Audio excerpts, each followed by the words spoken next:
Hello and welcome again. This is Dr. Ali Mugibel, and we are looking now at cyclic prefix. This is part of the FFT implementation of orthogonal frequency division multiplexing. This is part of the lectures about OFDM. We have previous videos. Please make sure that you watch them.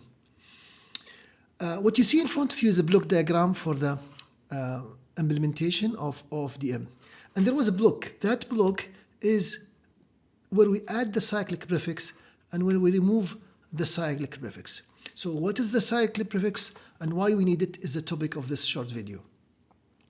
Remember that the signal that gets out of the transmitter will be convolved with the channel response and a noise will be added. If you look at the channel, then the channel is not pure delta impulse response. For example, we could have multi-path reflections. In this model, the tower is sending to the mobile phone through a line of sight path, and a delayed signal will be received through a reflection, which is the non-line of sight path. So all the timing requirements and orthogonality that we have done in frequency and time need to be checked again, because signals received with different time and possibly with different frequency. So this is the motivation for adding the cyclic prefix to solve this problem. So let's see how it works. Okay, there's a problem called ASI, adjacent symbol interference. Remember the inter-symbol interference? And this is more specifically the adjacent symbol interference. It happens with the adjacent symbol. So here is the channel. Here is the signal that excites the channel, and it goes through h of t. Small h of t is the channel impulse response, and we receive y of t. If the impulse response was pure impulse, whatever we transmit will be received. Unfortunately, there is non-ideal impulse response, and that causes channel time dispersion, which means the power rather than received at a given time will be dispersed through a time. So this instant of time will receive a delayed arrivals until the maximum excess delay. So if the channel has a longer tail, we'll have a longer channel time dispersion. What does that mean? It means that if you send a symbol here with the following simple duration, the received symbol will not just be the same duration. The duration will be extended in time, and this extension depends on the channel impulse response. Okay.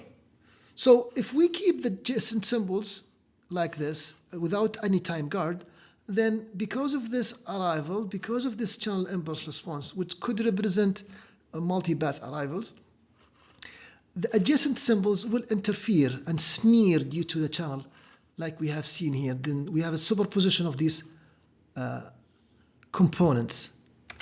So how do we avoid that? By adding a guard time. A guard interval is inserted between adjacent symbols to suppress adjacent symbol interference, to suppress ASI.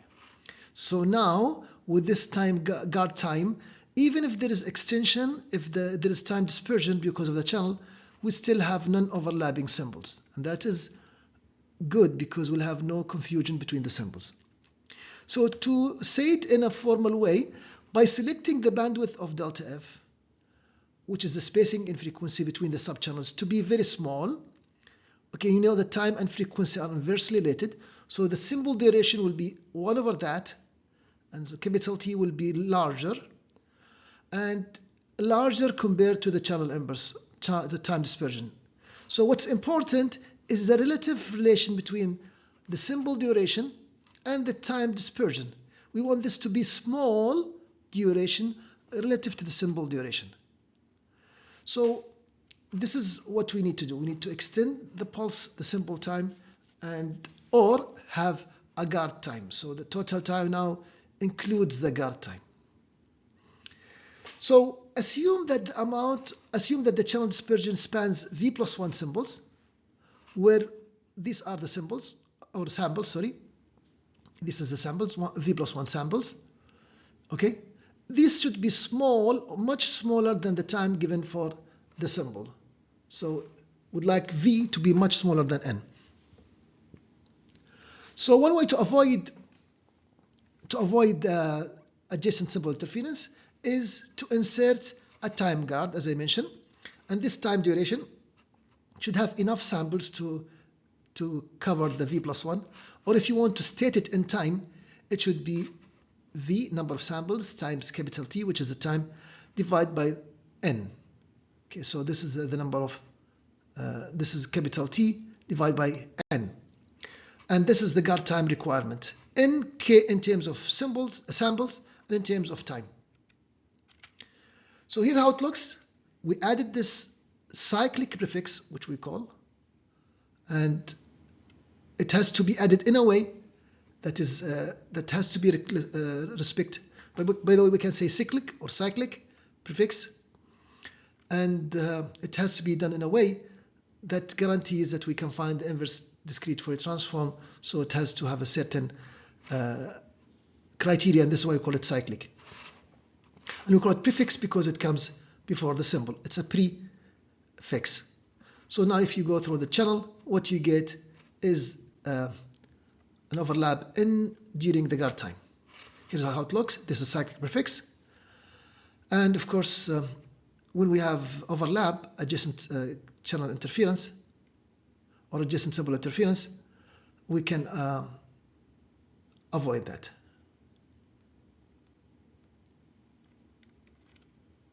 Okay. All right, so in this slide, basically I'm summarizing what I have done before.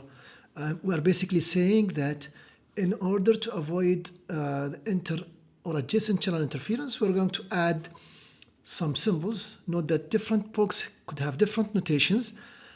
We're just focusing here on the principle that in addition to the original number of symbols, we're going to add the cyclic prefix symbols. And we have a channel with a given response. And remember that the size of the response is v+1, starting from 0 at end of, and end at v. This is the channel. So basically what you receive is the convolution between the transmitted signal and the channel itself. Now, since we are interested on the received signal will have additional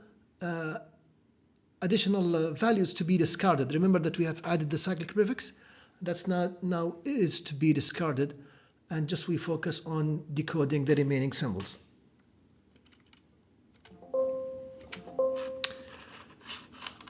Okay. All right, now let's look at the frequency domain perspective. We look at things from frequency domain point of view. Basically, from frequency domain point of view, what we are doing is we are looking at the channel as having impulse response, and its frequency response at different subcarriers. These are the subcarriers frequencies.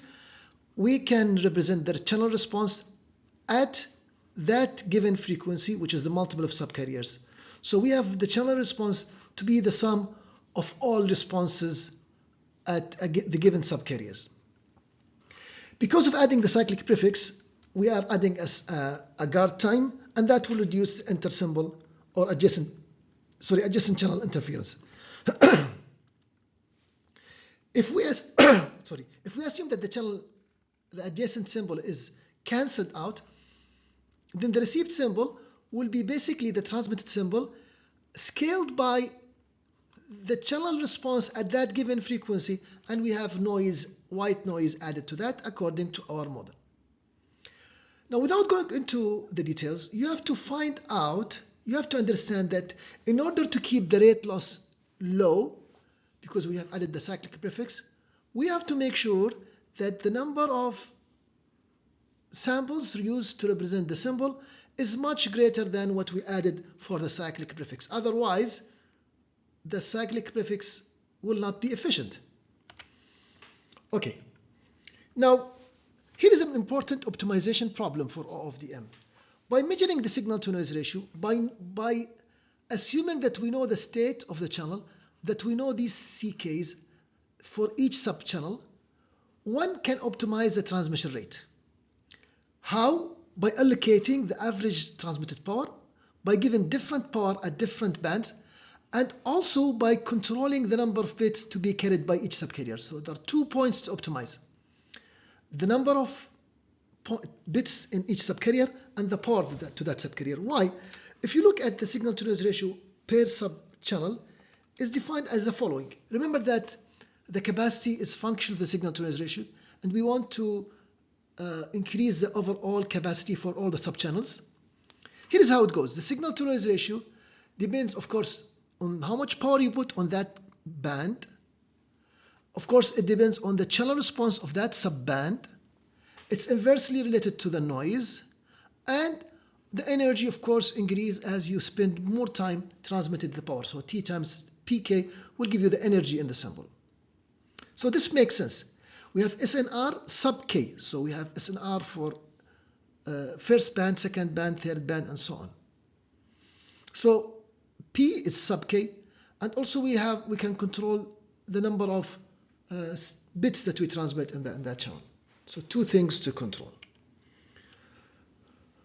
Okay, so I'll give an example. Without going into the equation, here's an example of a DSL frequency response. It could have been anything else. This is just an idea. That here is the frequency axis. There are different subchannels. In this example, we have 256 subchannels, and every subchannel has a given signal to noise ratio. So we have the best channel. We have at lower frequency, higher frequency, we have less performance. So how much bits per symbol you need to assign, and how much is the power? First, you need to make sure that the total rate of transmission will be the sum of the individual subchannels. So this is one equation to respect, one constraint. The other one is that the power, given a certain budget for the power, it will be the sum of the power assigned to every individual channel. We have seen the water filling concept and how to assign the power in a previous video, so please make sure that you visit the video. I'll also try to keep a link to the video in the description, or you can search my channel. So we have constraint for the rate, we have constraint for the power, and also then we can say that the bit error rate will follow the following function for the given example. So this is for the individual channel, and that's for the overall channel. Remember, you need to optimize how to distribute the bits, and the answer is shown here in this diagram. So it seems that signals with strong signal to noise ratio will be assigned more bits as they are more guaranteed, and signals that are sub-bands that are noisy will receive less data to transmit. Okay, another problem I'd like to share with you in the concept of we talked about adjacent symbol interference, but there is something also called interchannel interference. So how would it be possible to have interchannel interference when we have already guaranteed orthogonality? If you look at the following example, and here is the reference, we have the frequency axis and we have the magnitude spectrum. You can see that at the given band, all the contributions of other sub-channels should be very low. That's an ideal scenario. But remember that although we transmit signals that are orthogonal, these signals could have overlap, and if there is something wrong with the frequency, then the overlap would be greater. So this is the signal that we transmit. It's a carrier signal. And now we can say, I'm summarizing here in this book some of the disadvantages that you might face because of this interchannel interference. So we're saying that the large spectral overlap of OFDM, there's overlap, they're not disjoint, has various ramifications.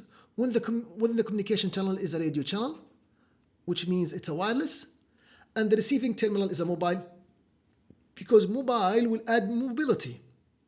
And in the case of cellular radio communications, for example, the transmitted signal is imparted with Doppler frequency shift, which means the frequency is changed. And this frequency affects the orthogonality of the subcarriers. And this would result in interchannel interference. We have different channels, but there's still going to be interference because Doppler changed the frequency that were supposed to be frequencies that were supposed to be orthogonal. The interchannel interference produces a significant degradation in the performance, which affects, of course, the error probability of the OFDM system. The degree of performance degradation, of course, is proportional to the speed, to the mobility of the device, which affects, of course, the Doppler frequency and hence the orthogonality. How do we solve this? How do we reduce this at least? Let's see. One solution, of course, is to use filtering. So solution to the interchannel interference is filtered multitone to reduce the effect of ICI, which is interchannel interference. The input signals, the received signals, will be filtered with band pass filters, and those filters are optimized to reduce the effect of other carriers. So now we can reduce the overlap between, so this band will be band limited, this one is filtered out, and this one is filtered out. So this filtering is one possible solution. So a filter bank implementation of OFDM receiver to reduce the interchannel interference, specifically for wireless channels. Okay, now to conclude here, I'd like to share with you a full implementation of OFDM transceiver.